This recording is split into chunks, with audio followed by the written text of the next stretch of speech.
The shared economy was supposed to make everything easier. Rent out your spare room and earn extra income. Stay in someone's home instead of a hotel. Share your space with a stranger for a few days and move on. Simple. Convenient.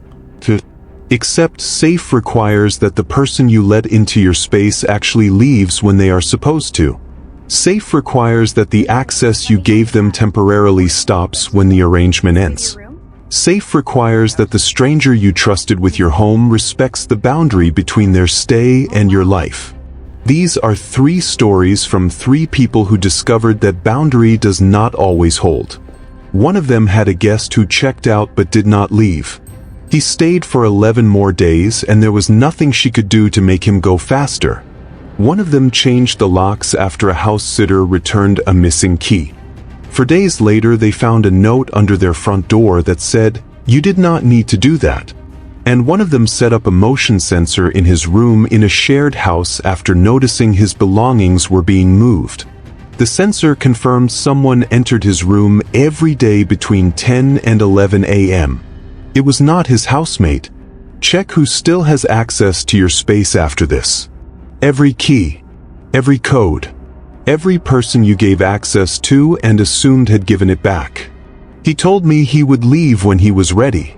He had checked out 4 hours earlier. His bags were still in my living room. He was sitting in my chair at my kitchen table eating food from my fridge, and he told me, calmly, without any aggression, that he would leave when he was ready. I called Airbnb. I called the police. I stood in my own hallway and was told by multiple people that there was nothing that could be done immediately to remove him. He stayed for 11 more days. Let me tell you exactly what those 11 days looked like. My name is Sandra and I have been renting out my spare room on Airbnb for 3 years. I have had over 60 guests. Most of them have been completely fine. Ordinary people traveling for work or holidays, respectful of the space, gone when they said they would be gone. I say this because I want you to understand that what happened was not something I walked into naively. I had done this 60 times without incident. The guest booked for 5 nights. His profile had good reviews. He communicated normally before the stay. He arrived on time and was polite. 5 days later I arrived at my flat to prepare it for the next guest, arriving the following morning, and found him still there. His bags were packed. He was dressed. He was sitting at my kitchen table with a cup of tea and the specific relaxed energy of someone who had nowhere particular to be. He told me his accommodation had fallen through and he needed a few more days. He told me he had tried to extend the booking through the app, but I had not accepted. I had not accepted because I had another guest arriving the next morning. I told him he needed to leave today. He said he would leave when he was ready. I want to be precise about his manner because I think it matters. He was not aggressive. He did not raise his voice. He did not threaten me. He was calm in a way that was more frightening than aggression would have been. The calm of someone who knows the situation and has assessed it and decided he has the advantage. I called Airbnb. They were sympathetic. They told me that because he had been a paying guest, the process for removal was not immediate. It involved documentation, notices, and in some cases legal proceedings that could take days or weeks. They said they would contact him. They did. He was unmoved. I called the police. The officer who came was also sympathetic. He explained that because the guest had been a legitimate paying occupant of the property, the situation was closer to a tenancy dispute than a trespassing situation. He could not physically remove him without a court order. He spoke to the guest. The guest was polite and calm with the officer too. The officer left. I canceled the next guest's booking at considerable cost. I could not have a new guest arriving with him still there. He stayed in my spare room. He used my bathroom. He ate food from my fridge. He watched my television. He left the flat occasionally during the day. I do not know where he went and returned in the evening. He did not communicate with me beyond brief exchanges in the hallway. He was not unpleasant. He was simply present in my home without my consent and without any apparent intention of leaving. On day 6 he told me he had found somewhere to go, but it would not be available for another 5 days. On day 11 he packed his bags, thanked me for my patience, and left. I stood in the doorway of my own flat and watched him go. The legal process Airbnb initiated resulted in him being banned from the platform. He received a formal warning from the police about his conduct. I received compensation from Airbnb's host guarantee for the cancelled booking and the extended stay. The compensation did not address the 11 days of living in my home with a stranger who had decided my space was his until he chose otherwise. I no longer do short-term lets. I changed every lock in the flat the day he left. I sat in my living room that evening, my living room empty, finally mine again, and thought about the specific quality of his calmness. The calmness of someone who knew the rules better than I did. Who knew that the process of removing a paying guest takes time. Who used that knowledge to stay in my home for 11 days after his checkout. I still think about that calmness. I think about it whenever I hear someone talk about how safe and simple the shared economy is. Sandra's guest used the legal process as a weapon. He knew the rules and used them to stay 11 days longer than he had any right to. The next story is about someone who left on time, who handed back the keys, who did everything correctly, and who 4 days after the locks were changed left a note under the door that changed the meaning of everything that came before it. For days after we changed the locks, we found a note under the front door. It said, "You did not need to do that." 4 words. No name. No threat. No explanation. Just 4 words that told us the person who had our old key knew we had changed the locks. Knew we had done it. And wanted us to know that they knew. My name is Caroline, and this happened to me and my husband 18 months ago. We had used a house-sitting platform for the first time while we took a 2-week holiday abroad. The house sitter had excellent reviews, 23 of them, all positive, from homeowners who described her as reliable, trustworthy, and respectful of their homes. She came with the specific credibility that the platform's review system is designed to provide.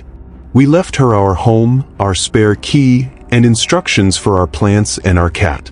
We came back to a clean house. The cat was fine. The plants were alive. She had left a thoughtful handwritten note saying she had enjoyed the stay.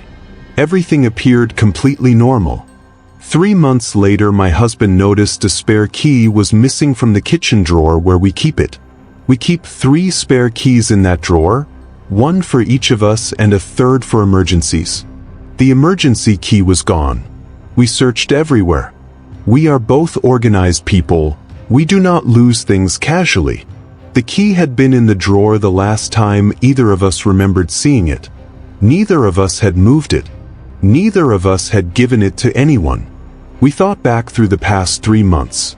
The only person who had unsupervised access to our home was the house sitter. She had been alone in our home for 2 weeks. She had access to every room, including the kitchen. She would have had access to the drawer. We could not prove she had taken the key. We had no evidence. We had a missing key and a house sitter who had been alone in our home for 2 weeks. That is not evidence. That is a coincidence that felt like something more. We changed the locks. We did it the same week we noticed the key was missing. We hired a locksmith, replaced both locks on the front door, and felt the specific relief of people who have done the practical thing and addressed the situation. For days later I found the note. I went to pick up the post from the mat inside the front door. Among the letters was a plain white envelope with no stamp, hand-delivered. Inside was a single piece of paper with 4 words written in neat handwriting. "You did not need to do that." I stood in the hallway holding the note for a long time. 4 words. No name. No threat. No demand. No explanation. 4 words that communicated exactly one thing. Whoever wrote this note knew we had changed the locks. The only person who would know we had changed the locks was a person who had tried the old key and found it did not work. I called the police. They took the note. They interviewed the house sitter. She denied writing it. She denied taking the key. She was calm and cooperative during the interview and denied everything consistently. The handwriting on the note was neat and ordinary and not distinctive enough to be matched conclusively to her handwriting from documents she provided. The case was closed without charges.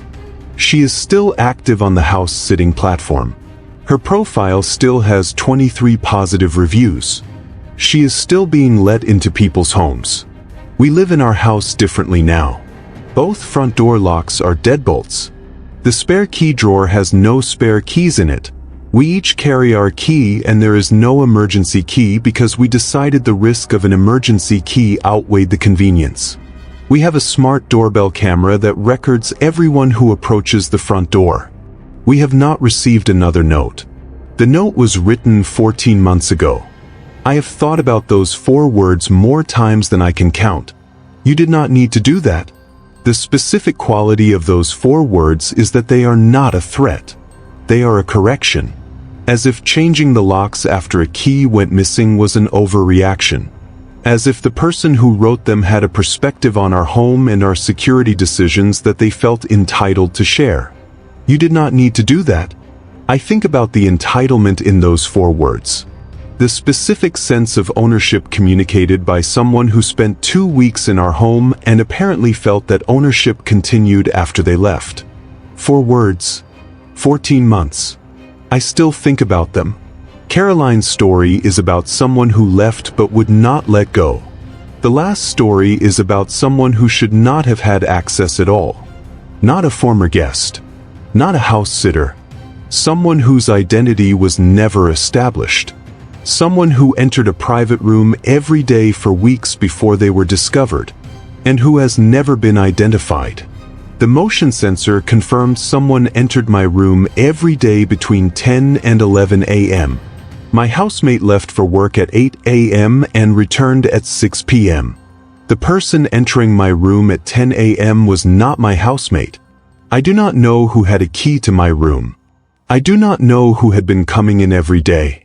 I do not know what they were doing in there. I still do not know.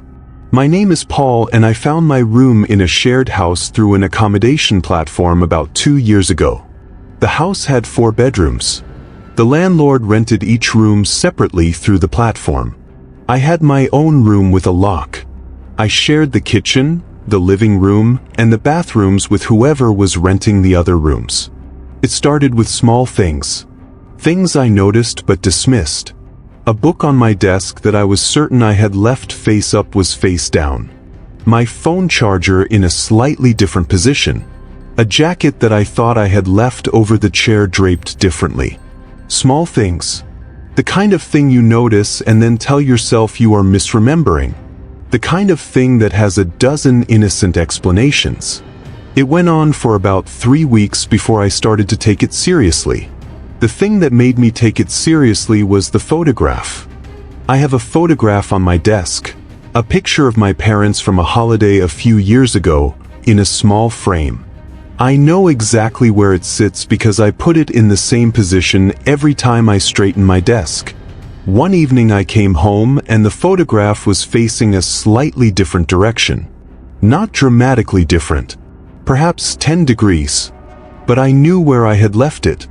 I knew the specific angle. The photograph had been moved. I went to my landlord. I told him I thought someone had been in my room. He said that was impossible. Only I had a key to my room and he had a master key that he never used except for maintenance visits, which he always notified me about in advance. He had not entered my room. He was certain no one else could have entered my room. I was not certain. I bought a basic motion sensor. The kind used in home security systems. A small device that detects movement and logs the time. I put it in my wardrobe with the door slightly open so it had a view of the room. I told no one. 3 days later I checked the log. The sensor had detected movement in my room on all 3 days. Between 10:07 and 10:43 a.m. on the first day. Between 10:15 and 10:51 a.m. on the second day. between 10:09 and 10:38 a.m. on the third day. Approximately 30 to 40 minutes.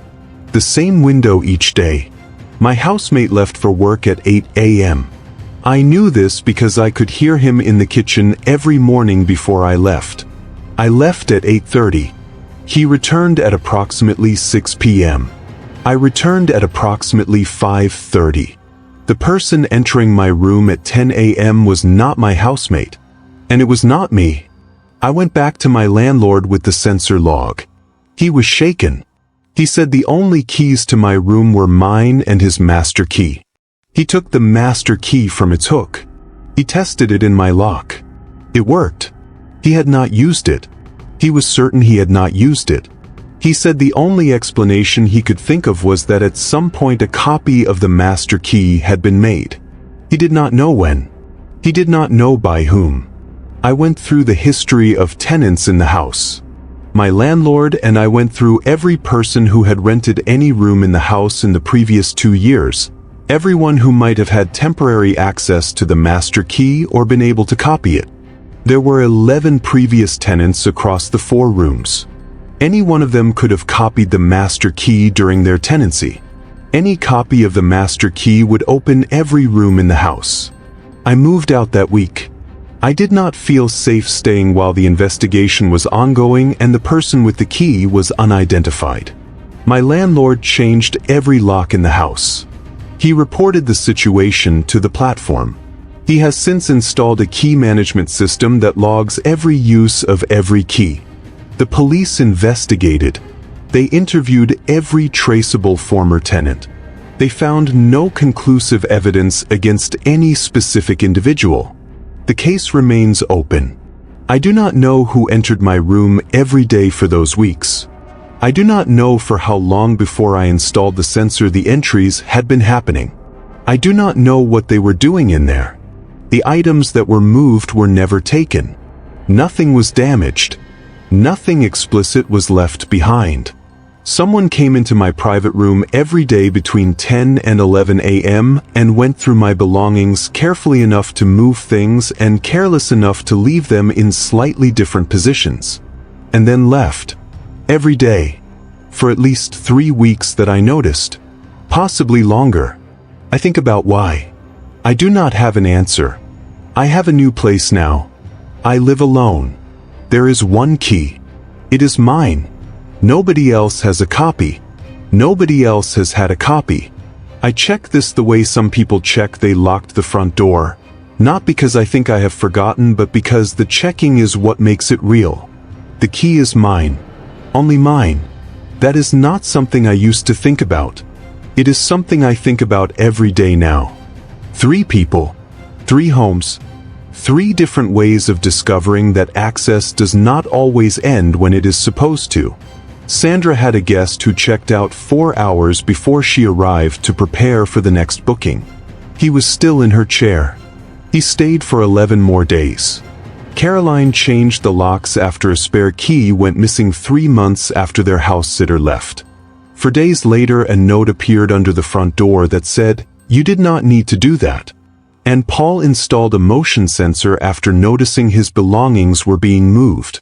It confirmed daily entry into his private locked room between 10 and 11 a.m. by someone who was not his housemate and has never been identified. 3 things I want you to do right now. Think about every person who has had a key to your current home in the past 2 years. A guest. A house sitter. A former housemate. A previous tenant if you are renting. Think about whether you know for certain that every key has been returned. If you have any doubt, change the locks. It costs less than you think, and it costs significantly less than the alternative. If you use shared accommodation platforms, check who still has digital access to any smart devices connected to your home.